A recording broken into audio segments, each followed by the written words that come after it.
Olá, irmãos, sejam bem-vindos à Escola Bíblica da Primeira Igreja Batista de Irajá. Aqui nós estudamos juntos a boa palavra de Deus. Eu te convido a você inscrever-se em nosso canal, ativar as notificações e a compartilhar os nossos vídeos. Você também pode nos seguir nas nossas redes sociais, EBD, Igreja de Irajá e Missões Igreja de Irajá. Já vamos para a nossa lição? Vamos orar? Vamos falar com Deus? Feche seus olhos. Senhor, muito obrigado, Pai. Muito obrigado pela vida de cada um que está nos acompanhando nesse momento. Eu peço uma bênção sobre a família de cada um, pedindo que o Senhor fale agora aos nossos corações através da Tua palavra. Oramos em nome de Jesus. Amém.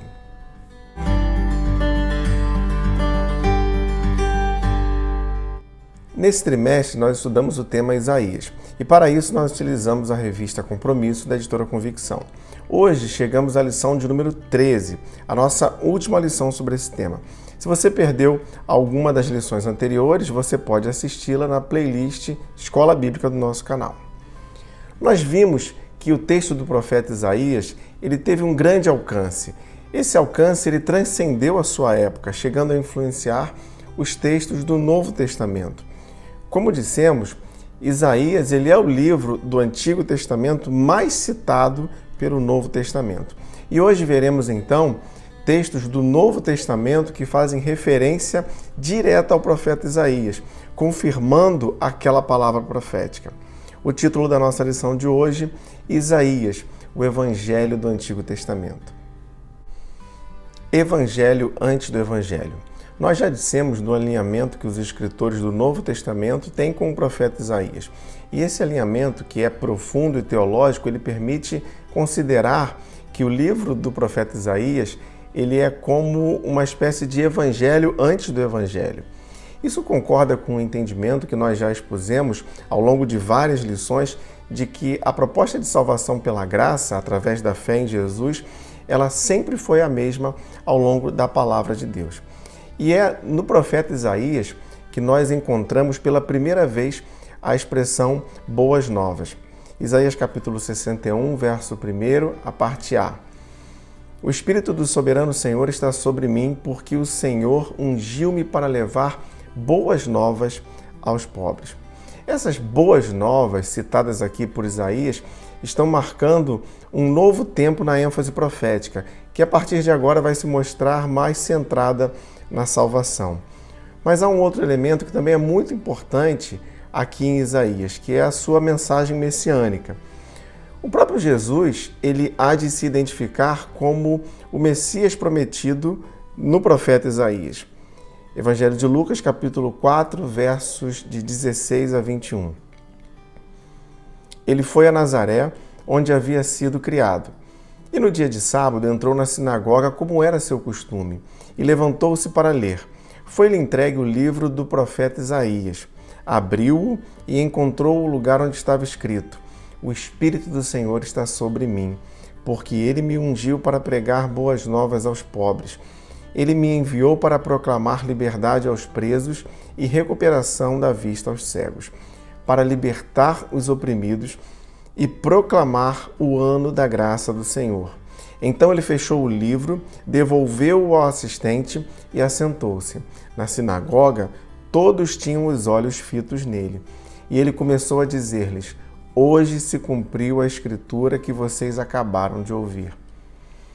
Após ler o texto do profeta Isaías, e aqui há uma referência a Isaías capítulo 61, versos 1 e 2, Jesus se identifica com esse texto, fazendo uma autodeclaração da sua identidade como o Messias prometido. E essa mensagem messiânica ela é vista em vários outros trechos do profeta Isaías.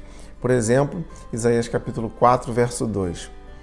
Naquele dia, o renovo do Senhor será belo e glorioso, e o fruto da terra será o orgulho e a glória dos sobreviventes de Israel. Isaías capítulo 11, verso 1. Um ramo surgirá do tronco de Jessé, e das suas raízes brotará um renovo. Também Isaías 42, verso 1. Eis o meu servo, a quem sustento, o meu escolhido em quem tenho prazer. Porei nele o meu espírito, e ele trará justiça às nações.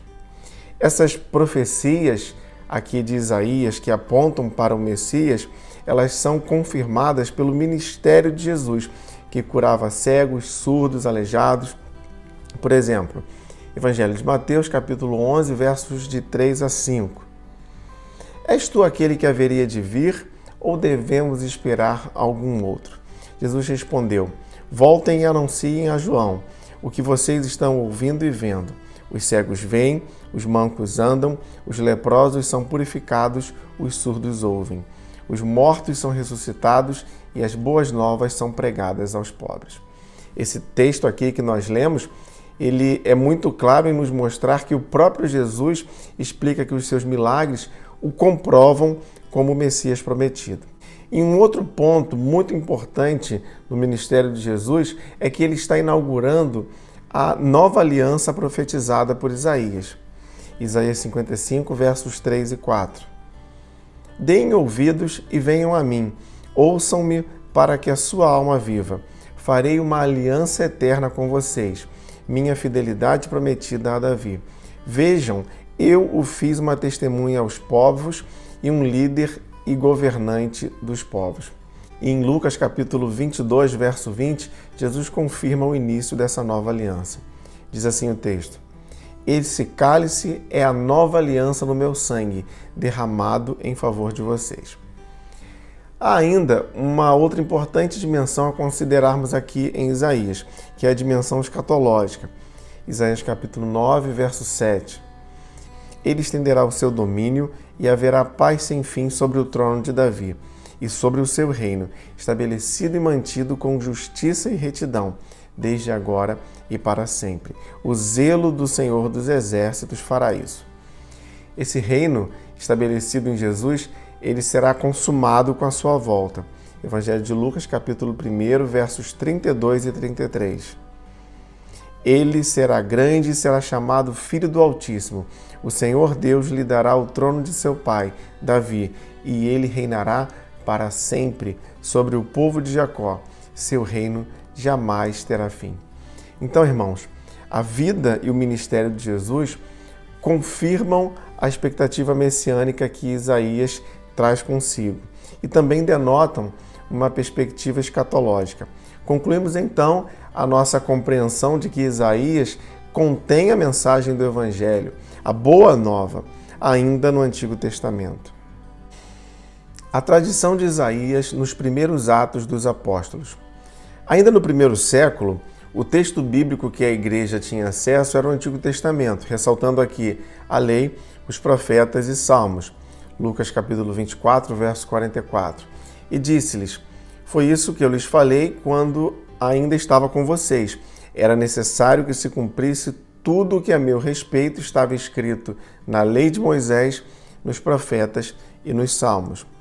Mas, de fato, a influência do profeta Isaías, ela extrapola os evangelhos. No livro de Atos, Estevão cita o profeta Isaías em seu discurso de defesa. Atos capítulo 7, versos 49 a 51. O céu é o meu trono e a terra o estrado dos meus pés. Que espécie de casa vocês me edificarão? Diz o Senhor. Ou onde seria meu lugar de descanso? Não foram as minhas mãos que fizeram todas estas coisas? Povo rebelde e obstinado de coração e de ouvidos, vocês são iguais aos seus antepassados. Sempre resistem ao Espírito Santo. Isaías 66, versos 1 e 2. Assim diz o Senhor: o céu é o meu trono e a terra o estrado dos meus pés. Que espécie de casa vocês me edificarão? É este o meu lugar de descanso? Não foram as minhas mãos que fizeram todas essas coisas e por isso vieram a existir? Pergunta o Senhor. A este eu estimo, ao humilde e contrito de espírito que treme diante da minha palavra. Vimos aqui como Isaías 66, versos 1 e 2, é referido em Atos 7, versos de 49 a 51, quando do discurso de Estevão. Também, Filipe, ele cita Isaías na evangelização do eunuco. Atos, capítulo 8, versos 32 e 33. O eunuco estava lendo esta passagem da Escritura. Ele foi levado como ovelha para o matadouro, e como cordeiro mudo diante do tosqueador, ele não abriu a sua boca. Em sua humilhação foi privado de justiça. Quem pode falar aos seus descendentes? pois a sua vida foi tirada da terra.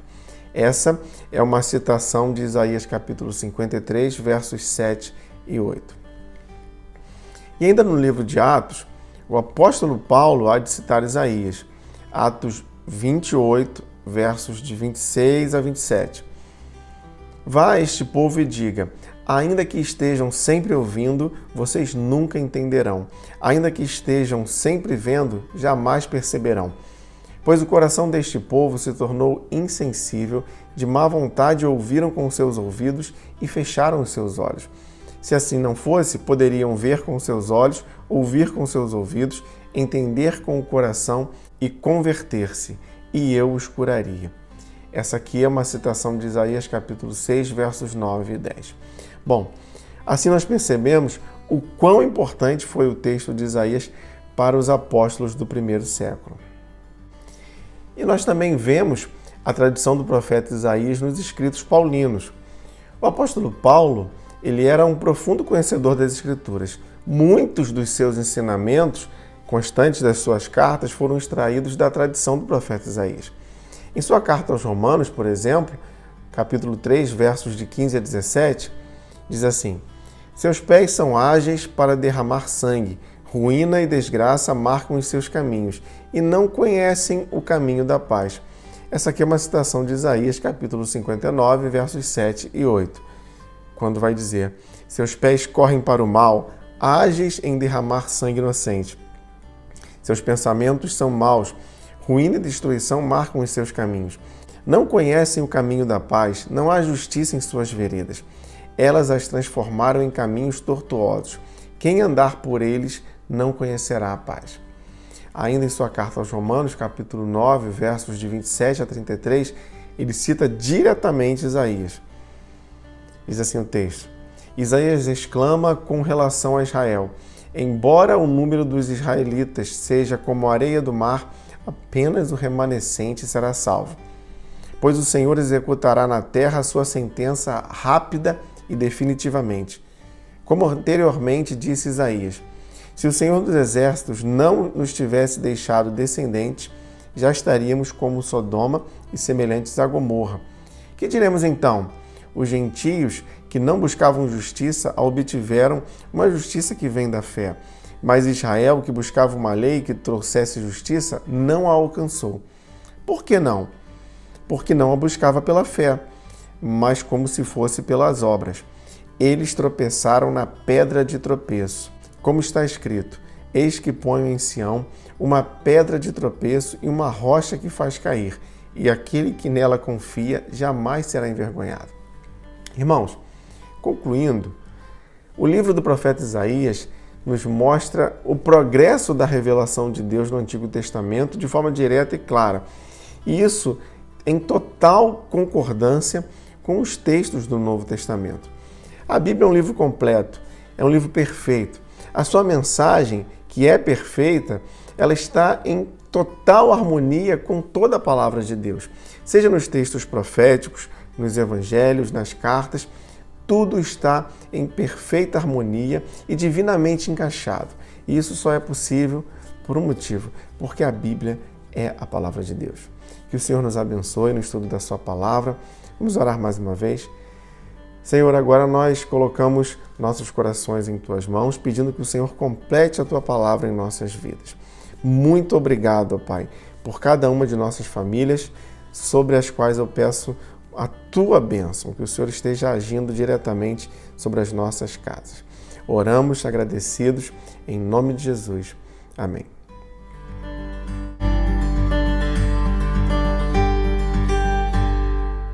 E se você gostaria de entrar em contato conosco, enviando sua dúvida ou comentário sobre essa ou outras lições, você pode fazer isso através do nosso e-mail ou das nossas redes sociais. Não se esqueça de inscrever-se em nosso canal, ativar as notificações e compartilhar os nossos vídeos. Você também pode nos seguir nas nossas redes sociais, EBD Igreja de Irajá e Missões Igreja de Irajá. Muito obrigado por você que nos acompanha domingo após domingo, vídeo após vídeo, aqui na Escola Bíblica da Primeira Igreja Batista de Irajá. Não se esqueça, leia, estude, entenda a Bíblia.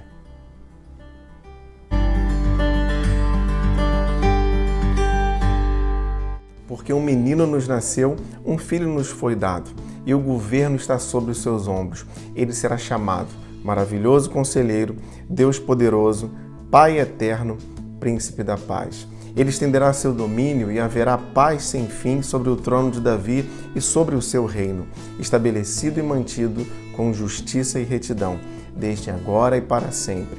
O zelo do Senhor dos Exércitos fará isso. Aqui nesse texto do profeta Isaías, capítulo 9, versos 6 e 7, nós vemos uma figura, a figura de uma criança. Eu quero falar sobre isso, em breves palavras, a criança do Natal. O texto diz: porque um menino nos nasceu, um filho nos foi dado. Essa não é apenas uma criança, mas ela é um presente. Um filho nos foi dado. Evangelho de João, capítulo 3, verso 16, diz: porque Deus tanto amou o mundo que deu seu Filho unigênito para que todo aquele que nele crer não pereça, mas tenha a vida eterna. Essa criança do Natal não é apenas um bebê em uma imagem, um bebê em um presépio, mas ela é um presente de Deus. A criança do Natal é o seu Filho, Jesus. E ele será chamado Maravilhoso Conselheiro, Deus Poderoso, Pai Eterno, Príncipe da Paz. Maravilhoso Conselheiro. Todos nós precisamos de bons conselhos e nós encontramos em Jesus. Jesus, ele tem os melhores conselhos porque ele tem sabedoria inesgotável. Deus Poderoso. Jesus é Filho de Deus e, portanto, ele tem todo o poder. Mateus capítulo 28, verso 18. Então Jesus aproximou-se deles e disse: foi-me dada toda a autoridade no céu e na terra. Pai Eterno. Aqui nós temos dois conceitos mesclados, a paternidade e a eternidade. Isso nos mostra sobre o cuidado paterno que Jesus tem por nós em todo o tempo. Príncipe da Paz. Essa é uma importante característica de Jesus do seu reino. A paz perfeita, o Shalom. Jesus, o Príncipe da Paz, ele nos leva então ao seu reino, que é um reino de paz. Natal é Jesus. Jesus é um presente de Deus para nós. Ele é um rei, é um maravilhoso conselheiro, é Deus poderoso, é o Pai eterno, é o Príncipe da Paz. É chegado o Natal. Nasceu Jesus, o nosso Rei, o nosso Senhor, o nosso Salvador. Pense nisso, que Deus te abençoe. Fique na paz e um Feliz Natal.